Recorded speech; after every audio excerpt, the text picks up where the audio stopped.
बताइए बच्चों, आपका वेक्टर कैलकुलस चल रहा था थर्ड पेपर में, लेक्चर नंबर 5 है और चैप्टर है आज आपका Green's Gauss and Stokes theorem. कुछ नहीं है, बहुत आसान है। इन तीनों थ्योरमों से रिलेटेड आपको पेपर में आता कुछ ना कुछ जरूर है। नमस्ते।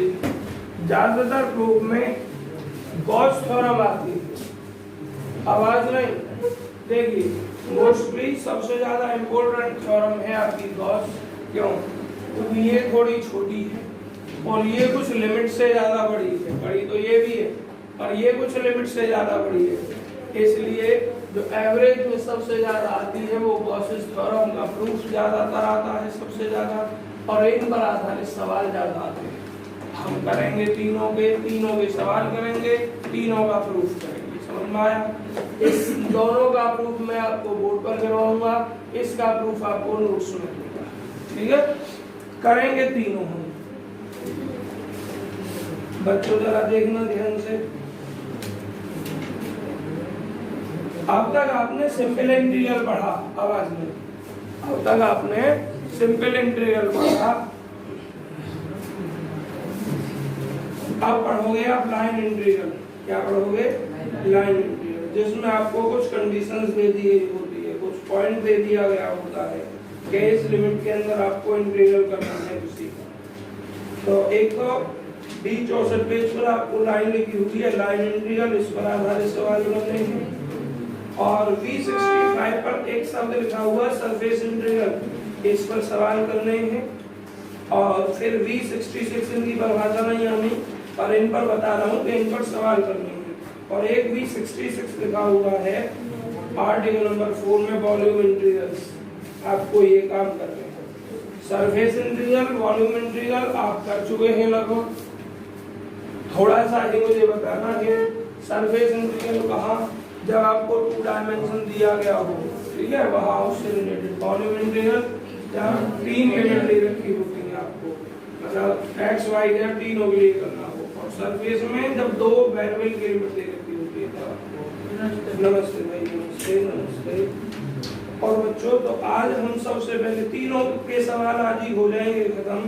सबसे पहले हम आपको बताएंगे लाइन इंटीग्रल पर आधारित सवाल। बच्चों 2 तरीके से लाइन इंटीग्रल का सवाल किया जाता है। देखें जरा पहले कौन सा सवाल बताएं आपको।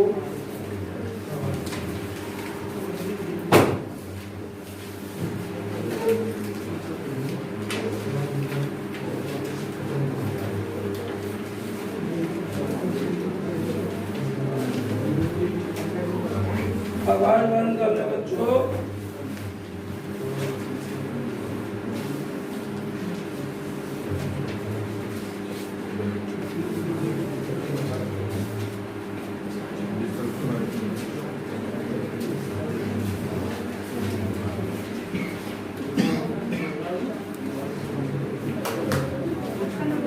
नमस्ते नमस्ते।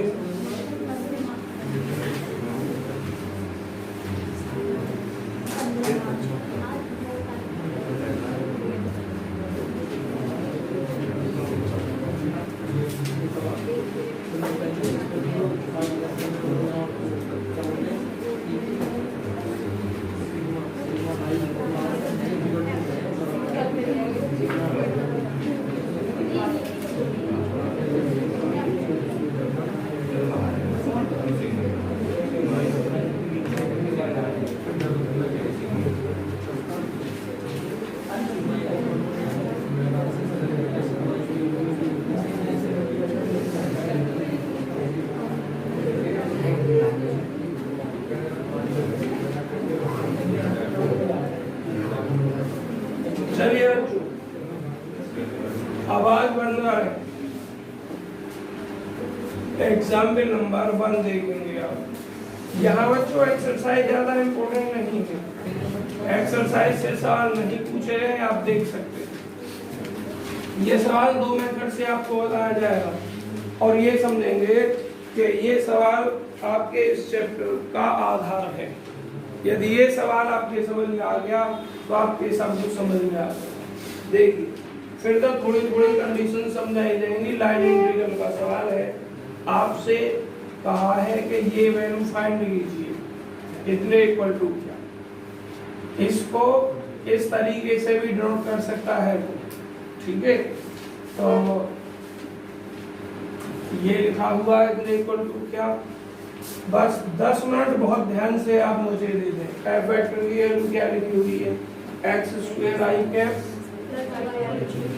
Plus Y Q J cap. आपको एफ वेक्टर इतना दिया, कर्व जो दिया है C is the arc, curve C जो है वो आर्क है of the parabola. Curve C is the arc, C is the arc of parabola. जो सी है वो आर्क है इस पैराबोला का। By equal to x square इसका in the X Y plane, in the X Y plane, x Y plane में हम 0,0 to 1,1। बच्चों दो तरीके से सवाल किया जाता, आपको जैसे अच्छा लगे, जैसे दिमाग में आपके में अच्छा है, उस तरीके से आप सवालों को किया करेंगे। मेथड मैं पहले नंबर पर उसे कर रहा हूँ जो आपकी एग्जाम में सेकंड नंबर पर दे रखा है। किस नंबर पर दे रखा है, सेकंड नंबर पर। सवाल 2 डायमेंशन का है, आप देखो एफ में एक्स और वाई दिया है, पॉइंट जो दिए हैं वो भी 2 डायमेंशन के ही दिए हैं आपको, ठीक है। 3 डायमेंशन में 3 होते हैं। तो आप क्या लिखेंगे, position vector let r vector is equal to, आप जानते हैं x i cap plus Y z. यहाँ सवाल में क्या है, डी आर वेक्टर, तो डी आर वेक्टर क्या होगा, d x i cap plus d y. सवाल में यहाँ किसका निकालना है, f vector into D R vector का। एफ वेक्टर आपका दिया है x square i by z. बच्चों आप सबसे मेरी एक रिक्वेस्ट है, सभी विद्यार्थियों से हाथ जोड़कर विनम्र निवेदन है, सब ना बोला करें, जिसको समझ में कम आता है उसे मौका दिया करें पहले समझने का, और जब किसी की समझ में ना आए तो वो पूछा करें, वरना सब बोलते हैं। जो बच्चे होशियार हैं जिनकी समझ में आता है, जो बच्चों कम होशियार बच्चे हैं ना, वो आत्मग्लानि महसूस किया करते हैं। उनके अंदर यही भावना आती है कि ये बहुत जल्दी जल्दी बोल रहे हैं, इनके समझ में आ रहा है, हम पता नहीं कितने बुद्धिहीन है, हमारी समझ में नहीं आ रहा है। इसलिए ऐसा किसी को महसूस ना हो, सभी शांत रहकर बड़े ध्यान से पढ़ा करें, समझा करें, सुना करें, और मौका उनको दिया करें जिन बच्चों को कम समझ में आता है, वो भी अच्छे से समझ सकें। आप में से तभी बोले जब मैं किसी से पर्सनल पूछूं। और भाई जो विद्यार्थी थोड़ा कम समझते हैं वो ज्यादा से ज्यादा पूछने की कोशिश किया करें। यहाँ सभी आपके भाई बहन हैं, मैं भी तुम्हारा बड़ा भाई हूँ, बेझिझक पूछें। इसकी स्वयं मल्टीप्लाई आपको बता रखी मैंने, आई कैप की आई कैप में मल्टीप्लाई होती है, बाकी आई की जे के साथ या के के साथ 0 हो जाती, इसलिए करते नहीं है। जे कैप की जे कैप के साथ प्लस वाई की क्यूब कितना, डी वाई। बच्चों जरा आप आते हैं हम जब हम इस वैल्यू को यहाँ उठा कर रख देंगे तो हम इस सी का यूज करेंगे लिमिट के रूप में। अब वो करेंगे कैसे, यहाँ देखिए डी एक्स है, ये डी वाई है, इसमें एक्स के भी टर्म में वाई के भी टर्म में, इसको या तो एक्स में ही बदलिए या वाई में ही बदलिए, या तो इसको एक्स में ही बदलिए या इसको वाई में ही बदलिए, ठीक। या फिर अलग अलग, एक बार ये इस टर्म के साथ चला जाएगा, एक बार ये इस टर्म के साथ चला जाएगा, जो पूरी तरीके से एक्स में उसमें लिमिट एक्स ही लगाइए, जो पूरी तरह से वाई में उसको लिमिट वाई लगाइए। लेकिन यहाँ हमारे पास एक ही टर्म में इसको अलग अलग तोड़कर नहीं लिखा गया है सी को, इसलिए सबको या तो एक्स में बदलिए या वाई में बदलिए। हम क्या कर रहे हैं, हम सबको एक्स में बदल रहे हैं, सब बदल रहे हैं, हम सबको एक्स में बदल रहे हैं। देखिए जरा, तो हमारे पास क्या है, बट गिवन इज दिया है y is equal to x square dy is equal to 2x और ये dx, ठीक है जी। तो y का मान x में बदल गया, dy के स्थान पर ये आ जाएगा और y का मान हमें यहाँ से पता ही है x स्क्वायर सब x में बदल जाएगा। जब x में बदल जाएगा तो लिमिट हमें x की चाहिए, किसकी चाहिए? आपको जो गिवन कंडीशन है उसमें देखिए x क्या है, वेरी कर रहा है या कांस्टेंट है? x वेरी कर रहा है। इनिशियल x 0 है और फाइनल x 1 है, तो x वेरी कर रहा है 0 to 1 एंड x वेरी करता है 0 to 1, x वेरी करता है 0 से 1। तो बच्चों इम्प्लाइज करेगा, क्या इम्प्लाइज करेगा? c f vector into dr vector और बच्चों c और ये f वेक्टर dr वेक्टर की वैल्यू हमने निकाली है x square dx plus y की क्यूब dy। अब अगली लाइन, जब मैं इसको x में बदलने जा रहा हूँ तो लिमिट भी x की 0 to 1 लिख रहा हूँ, x square dx plus y की वैल्यू क्या है? x स्क्वायर, तो ये हो लगा 3 तो कितना हो जाएगा? x क्यूब 6, dy क्या है? 2x dx, x बराबर 0 to 1 x square dx plus 2x कितना 7 और ये dx। बच्चों इंटीग्रेट कर दीजिए, ये x की घात 3 बटे 3, 2x की घात 8 बटे 8, x के रेशो इंटीग्रेट इसका भी कर दिया इसका भी कर दिया, लिमिट लगा दी 0 to 1/3 और ये 2 चौक 8, 1 की घात 8, 1 बटे 4, 0 रखेंगे 0, ये भी बच्चों 4 दिया 12, 3 चौक 4 एकम 4 दिया 3 एकम 7 बटे 12, 7/12 आपका आंसर हो गया। ये एक में समझ में आ गया सभी के में? आंसर इतना ही है 7/12। अब इसका सेकंड में खड़ा देखिए, पहले आपको फोटो जिसको भी क्लिक करना है फोटो क्लिक कर सकते हैं आप।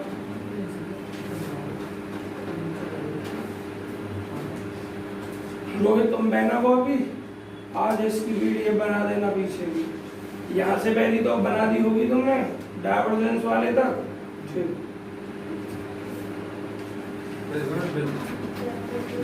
के भी तो हो जाएगा क्या मैं मना कर रहा हूँ बिना चेंज, मैंने कह तो दिया दोनों ऑप्शन है, ठीक है।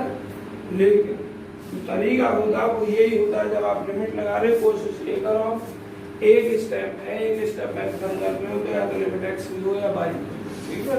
ये कोशिश करने बिना चेंज के भी करेंगे, वो तोड़ कर किए जाते हैं अलग। आज ही आ जाएंगे सब तरीके के इंटीग्रल आपके सामने। कैमा लेक्चर है 5, 6, 7 लेक्चर में ये आपका पार्ट खत्म होना है वेक्टर वाला। और बच्चों 7 लेक्चर में आपका पार्ट खत्म करने के बाद आप ये समझेंगे कि आपके 20 मार्क्स क्लियर हो चुके हैं, क्योंकि अगर और किताबों में पीछे का पार्ट कम से कम 15 नंबर का आता है तो इस किताब में सब 20 नंबर का करने के लिए मिलेगा कम से कम। सेकंड मेथड,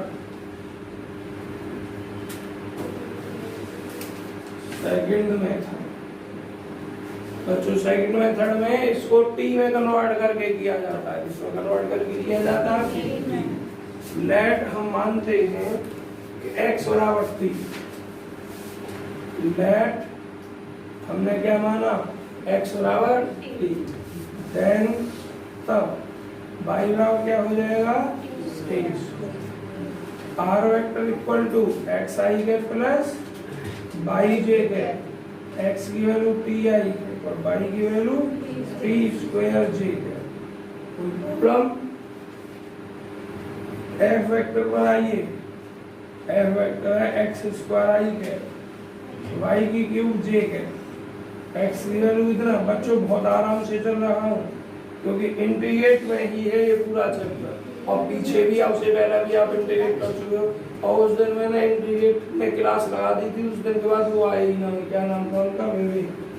बताओ cos x sin x का समाकलन का फॉर्मूला याद नहीं कैसे करते? y की वैल्यू कितनी, टी स्क्वायर, तो ये टी की घात कितना 6 है और ये एफर्ट।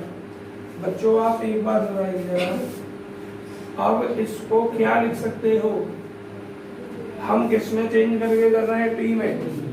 जब हमारा पूरा फंक्शन टी में हो गया तो सीधी सी बात है इंटीग्रेट भी टी के रूप में करना पड़ेगा हमें। इसको मेरे बच्चों हम ऐसा लिख सकते हैं डी आर मतलब डी टी और इंटू कितना डी टी। इसका मतलब ये हुआ कि हमारे पास वेक्टर तो है टी में, डी आर वेक्टर बटे डी टी नहीं है, आर वेक्टर ये रहा टी का, तो आप लिखोगे डी आर बटे डी टी। इसका केवल आई कैप रह जाएगा और इसका 2t j कैप रह जाएगा।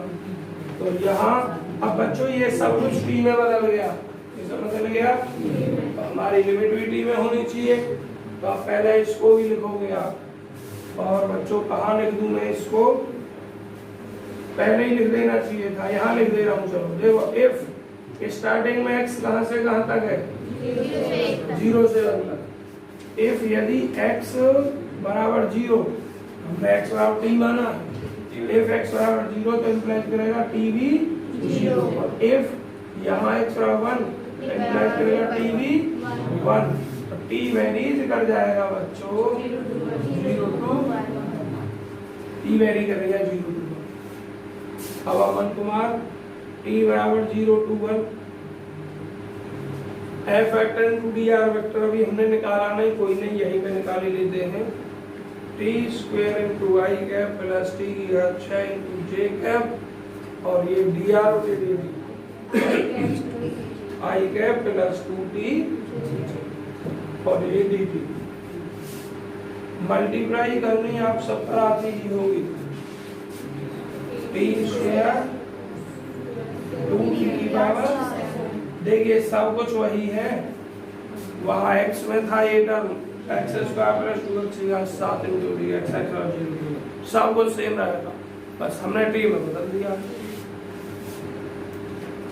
t की घात 3 बटे 3 और 2t की घात 8 बटे, क्या मैं छोड़ सकता हूँ आपके लिए, आप इतना फोटो मेन तो यही है। अब तो थोड़ा थोड़ा आपको बस थोड़ा थोड़ा चेंज करवाया जाएगा, यहाँ ऐसे यहाँ ऐसे। आवाज बंद करें।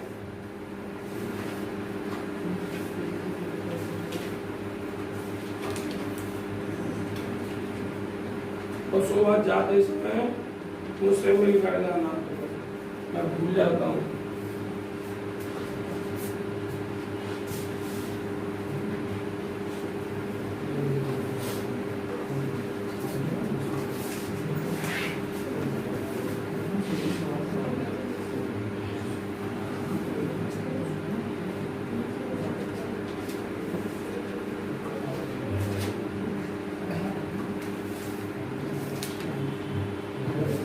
बच्चों करूँ अब मैं इसको,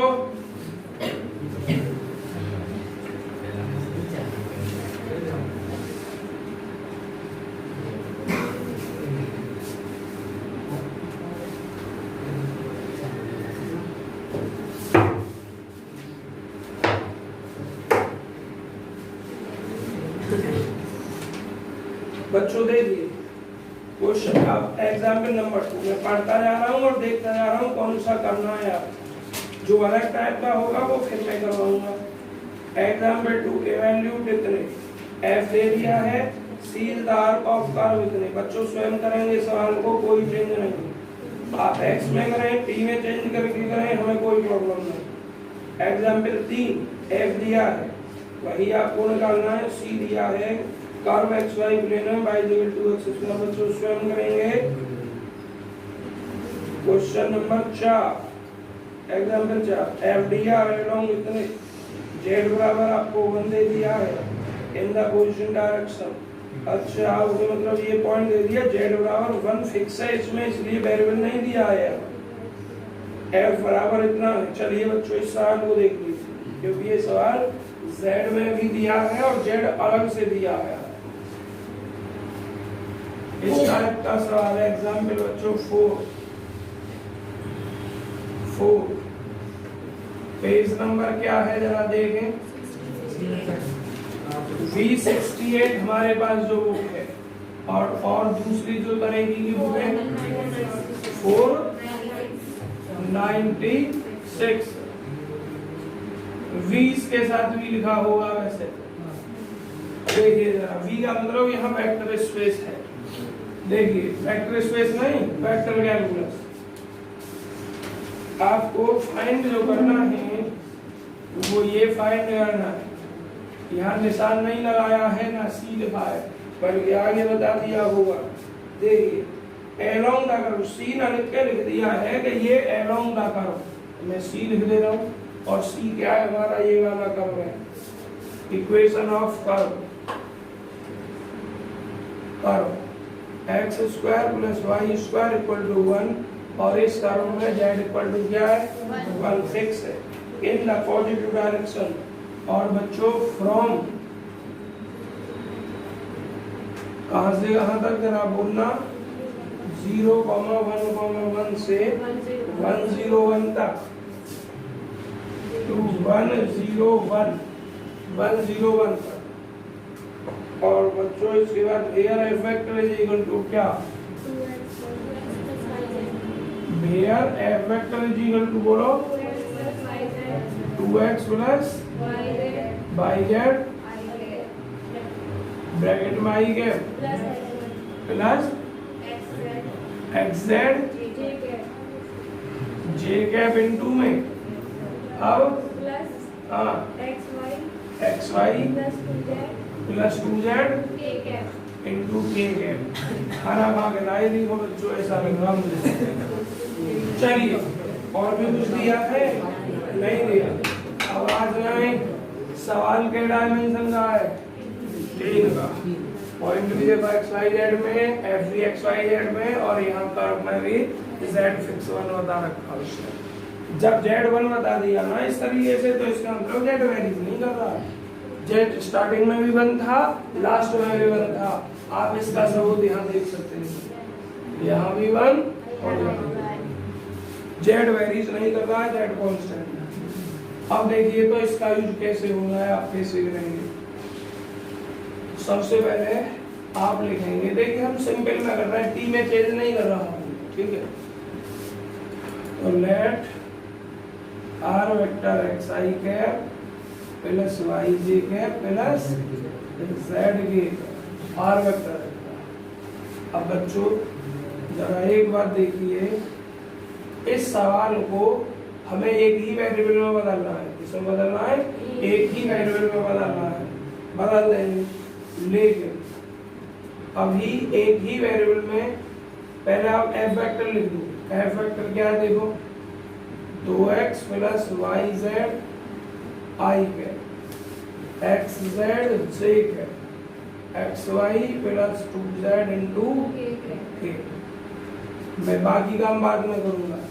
dr वेक्टर निकाले ले रहा हूँ यहाँ, dxi कैप dyj कैप और dz k कैप। और बच्चों इसको तो लिखने की जरूरत नहीं है। अब हम क्या लिख लेते हैं, f vector into dr vector. बड़े ध्यान से देखना है आपको, 2x plus Y Z into Y cap x Z into J cap x Y plus 2z into K. Clear. और dr वेक्टर में क्या है आपका, dxi कैप dyj कैप और dz into K cap. I cap की I cap के साथ multiply 2x plus Y Z into dx X Z into dy और X Y plus 2z into dz। Problem तो नहीं हुई बच्चों किसी को। अब इसको जब आप यहाँ रखोगे, बात आएगी लिमिट में रखने की। सवाल को करना है या तो x बनाकर या y बनाकर या फिर z बनाकर। पिक्चर ए बनाते हैं बच्चों, और आपका एक पॉइंट ए मान लो और दूसरा पॉइंट मान लो बी, क्योंकि अभी स्टार्टिंग में तो नहीं लिख सकते हैं ना, लिमिट बनानी पड़ेगी। तो आप लिख सकते हैं ए टू बी, क्या लिख सकते हैं ए टू बी। तो देखिए लिखिए C F vector into D R vector. देखिए ये इसका मान लिखोगे 2x plus Y Z into D X Z into D Y और X Y plus 2z into D Z. या तो लिखा रखने दीजिए सी, क्यों, क्योंकि अभी हमने किसी लिमिट का यूज नहीं किया, या फिर लिख दो अपना पॉइंट ए से बी, आपकी मर्जी।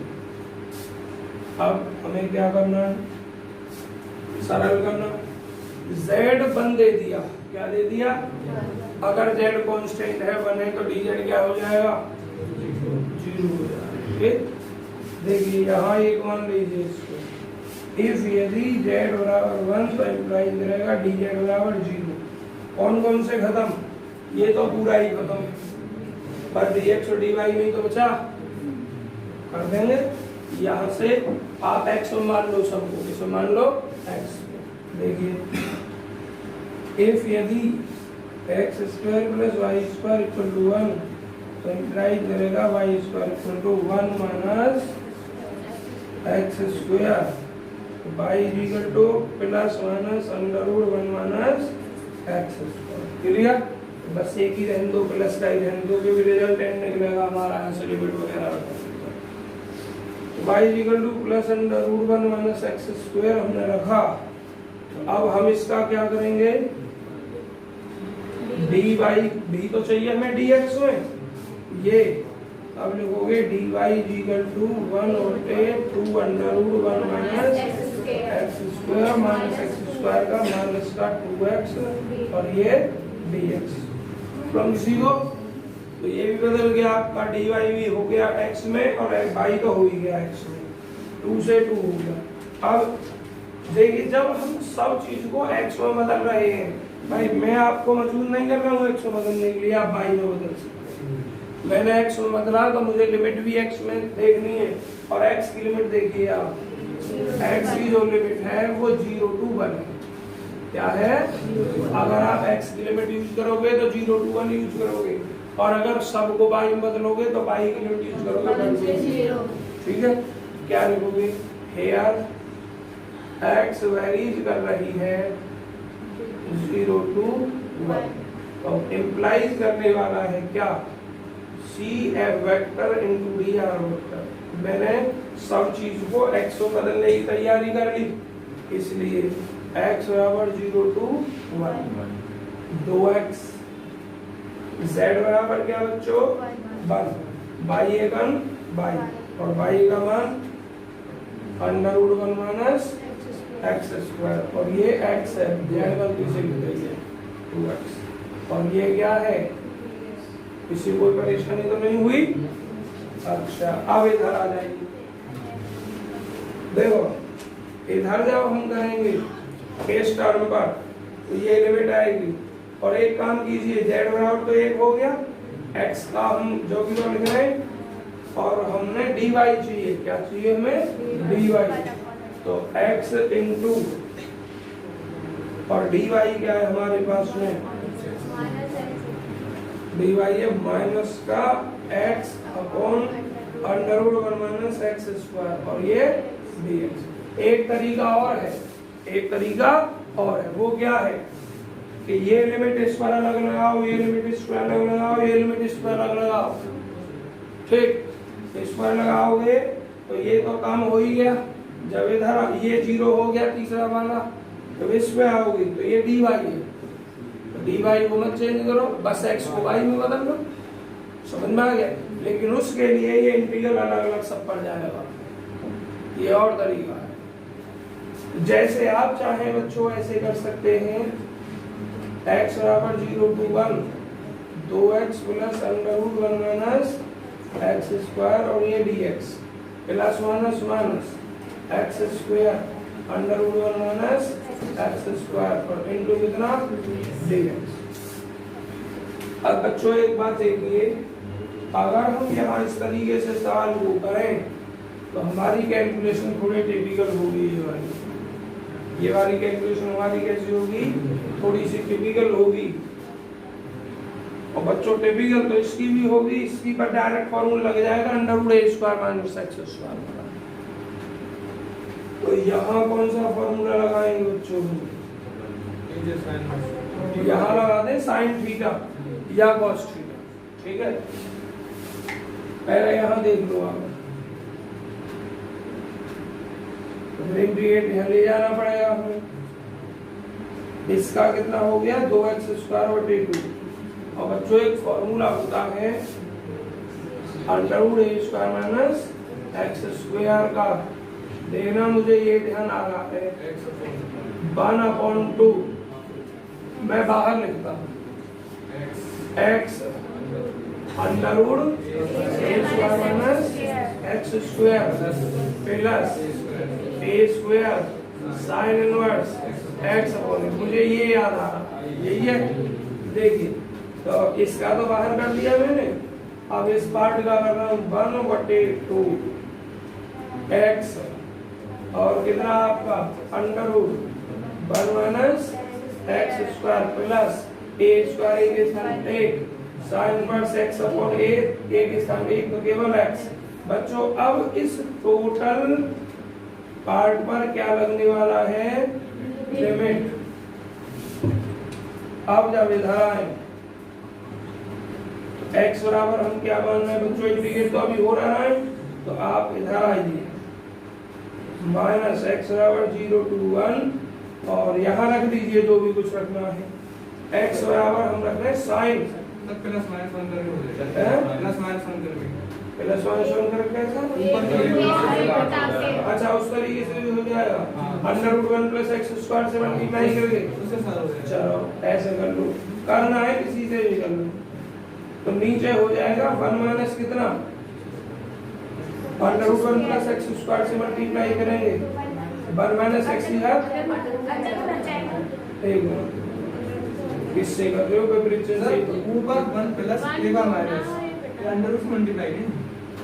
अच्छा अच्छा वो जोड़ कर घटाएगा, चलो ठीक है। देखो तो हमने एक बार घटाया और एक बार हमने जोड़ दिया, हाँ बच्चों ऐसे हो जाएगा। और ये क्या हो गया, प्लीज यहाँ तक फोटो क्लिक कर ले जिसको भी करना है।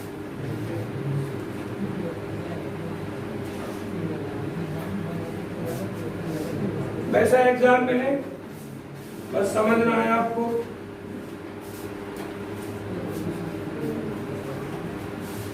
इधर से रफ कर दूं मैं, एक मिनट।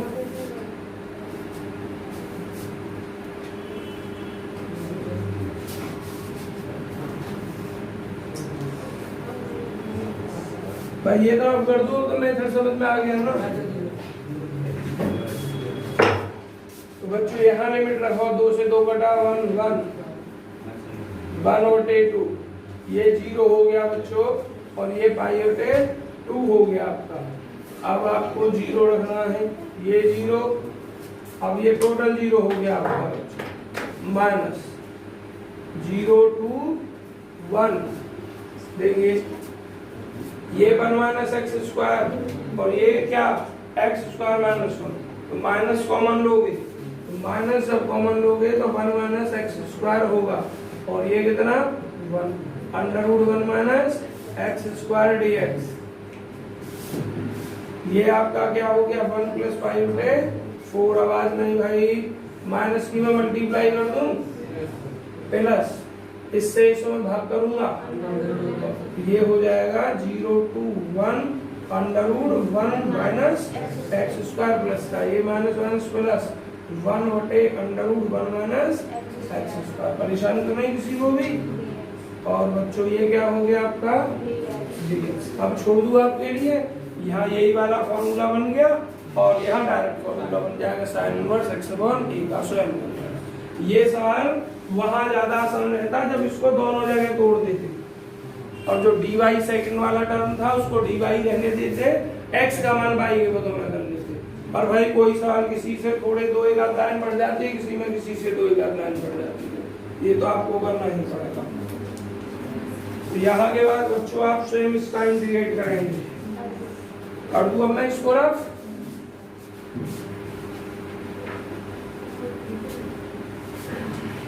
अब इस तरीके का सवाल जहां भी आता है उसे छोड़ेंगे। बच्चों एग्जाम्पल नंबर 5 स्वयं करेंगे। ये तो पहले दूसरे तीसरे की तरह से ही है, टी में बनाकर कर रखा है, आपकी मर्जी जिससे करना है उसे करें। छठा सवाल थोड़ा सा चेंज करके दिया है, इसलिए छठे के बारे में देखेंगे और मेरठ में आया होगा।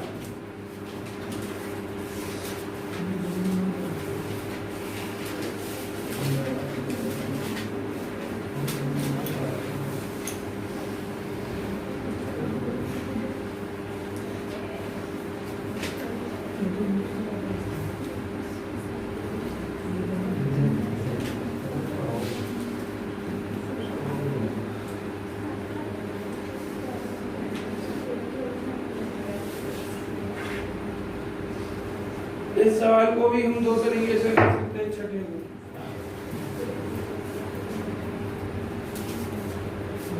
एक सवाल टी में बदलता और एक सादा।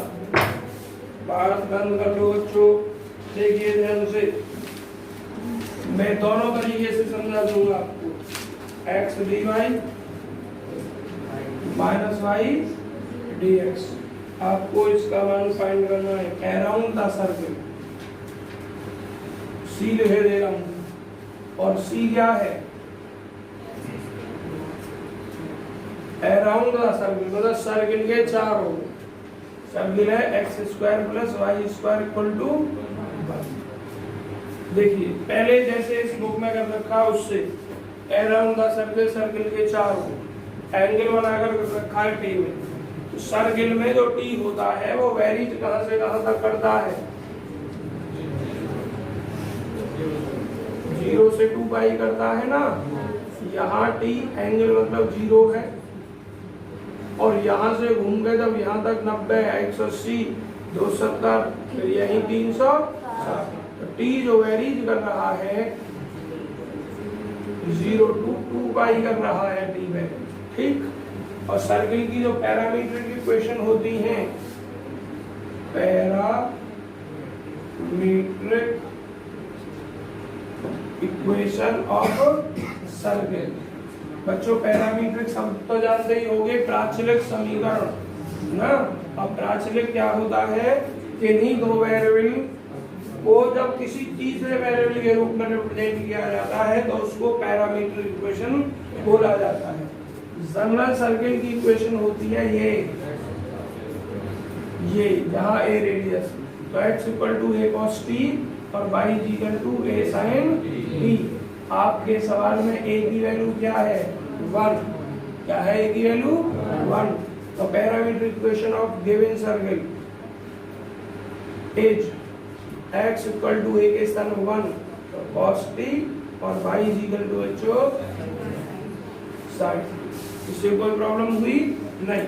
अब ये जब x और y t में बदल गए तो dy dx भी t में बदले जाने चाहिए।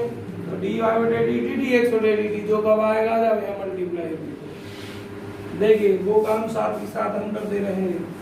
c x dy minus y dx t बराबर 0 to 2 पाई। यहाँ आपको लिमिट तभी लिखनी है जब आपकी यहाँ पूरी तैयारी हो जाए टी में बदलने की। तो बदल गया, देखो x dy बटे dt माइनस y dx बटे dt। डिवाइड अगर दोनों पदों में dt से हुआ है तो मल्टीप्लाई क्लियर। अब देखिए सबको टी में ही करना है। x की वैल्यू क्या है? cos t। y का डिफरेंशिएट क्या हो जाएगा? sin t का cos t। y की वैल्यू sin t, x क्या है? cos t का डिफरेंशिएट माइनस sin t, तो माइनस प्लस sin। अब ये क्या? आप तो इसका मान सब जानते ही हैं, cos square t plus sin square t एक होता है और एक का इंटीग्रेट t के रेशो t होता है।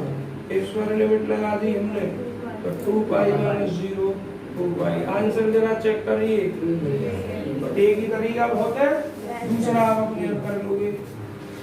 y को x में, देखो दूसरा कैसे, आप ये कहेंगे सर जी ठीक है हम x को y में, y को x में बदल लेंगे, लेकिन लिमिट कैसे निकालेंगे, लिमिट नहीं दी गई है तो लिमिट ऐसे निकालो। देखो ये है आपका सर्किल, ये है, अगर आप y निकालना चाह रहे हैं तो y स्क्वायर हो जाएगा, होगा √1 स्क्वायर, फिर उससे dy निकाल सकते हैं x की रूट। ठीक है, अब ये कहो सर जी हमने x में बदल दिया तो x की रूट कैसे, देखिए जब आपने x का मान रखा आपके पास क्या है, ये स्टार्ट कर रहे हो y की लिमिट निकाल, x की लिमिट निकाल रहे हो, किसकी निकाल रहे हो, x की, तो इनिशियल में y क्या है, y और 0, x वेरीज हो जाएगा जब समझ में आ गया। तो कोई जरूरी ना है ऐसे निकालना है, बहुत है, फोटो वगैरह तो नहीं लेना है, पानी ले जा,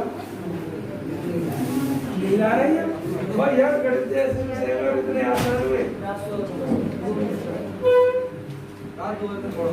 अरे बात पढ़ने की बात ना, कभी कभी काम में लेट हो जाते हैं, उस दिन संडे को हम सोए तो ये कि 15 दिन में थोड़ा आराम मिल जाएगा, अब पूरे दिन गाड़ी चलाते चलाते ही निकल गया, कभी यहाँ जाओ वहाँ जाओ, कभी कहीं कहीं, फिर हमने अगले दिन संडे की, अगले दिन छुट्टी की कर ली।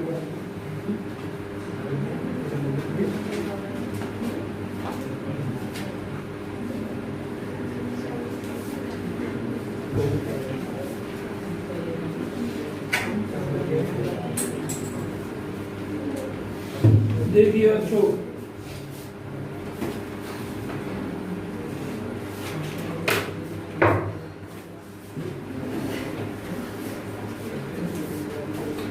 और जो मेन काम था ना, मेन जिस काम से गए थे, जो सबसे पहला उद्देश्य था, वो काम हुआ है।